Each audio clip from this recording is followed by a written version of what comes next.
Hai anak-anak ibu, kita ketemu lagi di dalam pembelajaran sosiologi. Pada hari ini kita akan melanjutkan tentang permasalahan sosial. Ya, baik, pada pagi hari ini kita akan membahas mengenai kesenjangan sosial dan kesenjangan sosial atau ketimpangan sosial. Nanti yang kedua adalah ketidakadilan. Kita membahas tentang kesenjangan sosial itu apa ya? Ya, jadi kesenjangan sosial itu disebut juga dengan ketimpangan sosial. Itu adalah ketidaksamaan akses untuk mendapatkan atau memanfaatkan sumber daya yang tersedia. Jadi kesenjangan sosial itu sebagai jarak yang terjadi di tengah-tengah kehidupan masyarakat. Jarak antara orang kaya dengan orang miskin, itu dia.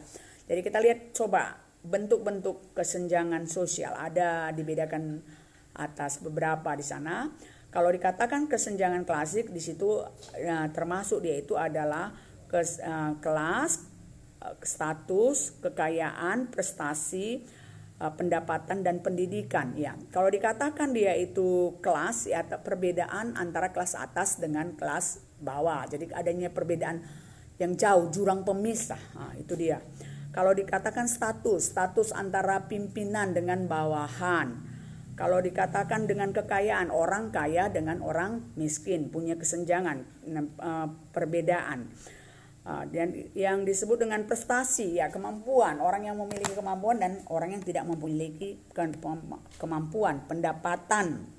Di sana pendapatan itu adalah bagaimana uang masuk, ya uang masuk yang lebih tinggi dan ada yang kurang uang masuknya, itu dia. Nah, termasuk dengan pendidikan yang tinggi dan pendidikan yang rendah.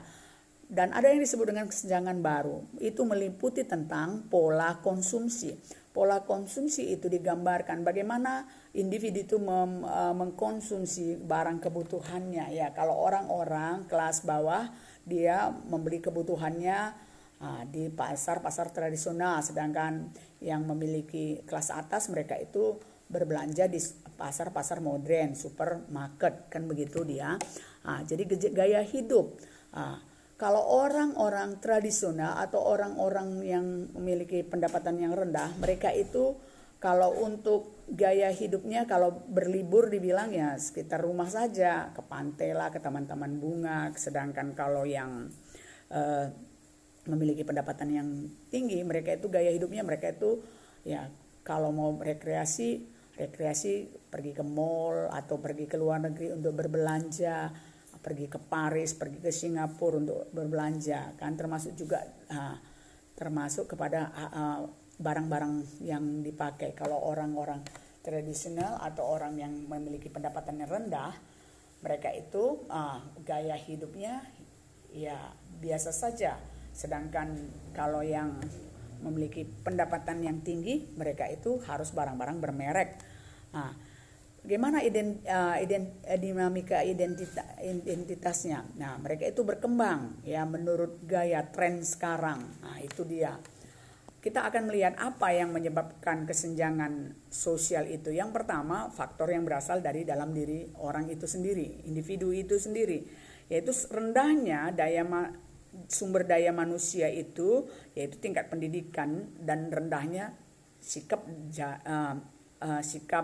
daya juangnya. Ya, sedikit punya rintangan sudah nggak mau lagi maju, sehingga orang-orang yang demikian jatuh kepada masalah yang disebut dengan kemiskinan.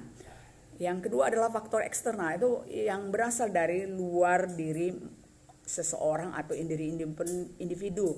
Itu berasal biasanya dari hal birokrasi lah, dari pemerintah lah, dari peraturan-peraturan yang dibuat oleh negara lah. Nah, itu dia. Kita akan melihat kesenjangan sosial itu, apa dampak kesenjangan sosial itu. Yang pertama adalah melemahnya wirausaha. Artinya melemahnya wirausaha di sana, orang-orang yang mau membuka usaha karena kurangnya atau peraturan birokrasi yang teramat sulit akibat adanya monopoli dari pihak-pihak tertentu, sehingga sulit untuk melakukan wirausaha. Nah, sedangkan kita tahu kalau wirausaha itu membawa banyak kesempatan untuk orang bisa bekerja. Yang kedua adalah terjadinya kriminalitas. Orang tidak makan sedangkan yang lain itu berfoya-foya dan memakai perhiasan yang luar biasa. Itu membuat orang itu, orang-orang di sekitarnya membuat tingkat kriminalitas. Ada di sana perampokan lah, pemerkosaan lah. Akibat kesenjangan yang terlalu tinggi. Kita bisa lihat itu. Yang berikutnya adalah terjadinya monopoli. Monopoli itu jadi orang-orang tertentu yang hanya bisa melakukan kegiatan-kegiatan ekonomi, sedangkan yang tidak memiliki kedudukan status tertentu, dia sulit untuk menguasai suatu kegiatan ekonomi.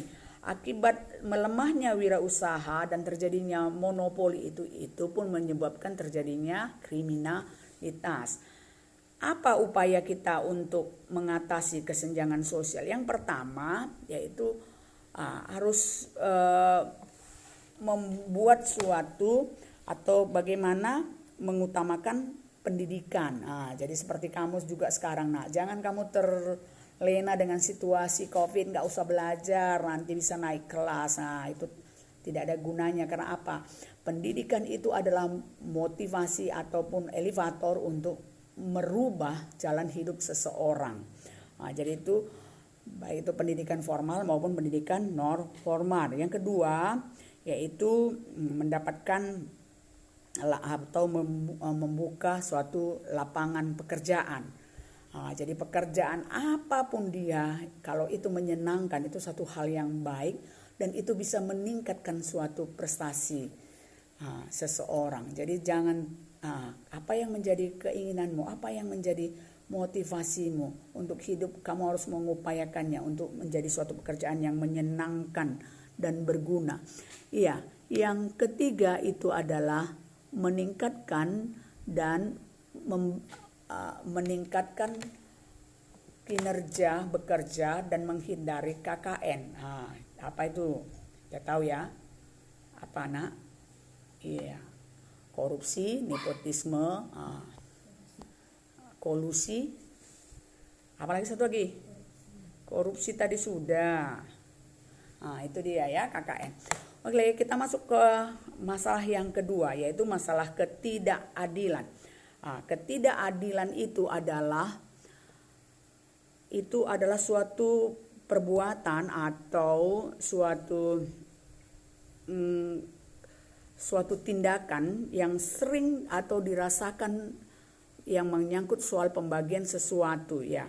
Jadi pembagian sesuatu itu bisa dia itu dengan barang ataupun hak-hak. Jadi di situ hak seseorang itu bisa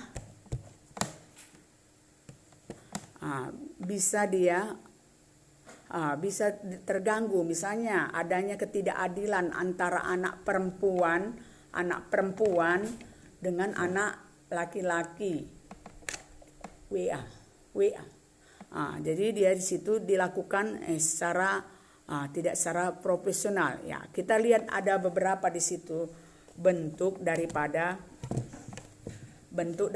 ketidakadilan ya, itu meliputi satu katanya apa? Stereo apa katanya itu nak? Udah kamu baca? Iya. Stereotip kan begitu. Jadi ketidakadilan pada umumnya adalah masalah pembagian sesuatu terhadap hak seseorang atau kelompok yang dilakukan secara tidak profesional. Ada 4 bentuknya, yaitu stereotip. Ya, kamu dengarkan ya, adalah pemberian sifat tertentu secara subjektif terhadap seseorang berdasarkan kategori kelompok. Jadi itu bentuk prasangka. Ya, jadi itu di situ ada dibilang pemalas. Diberikan label.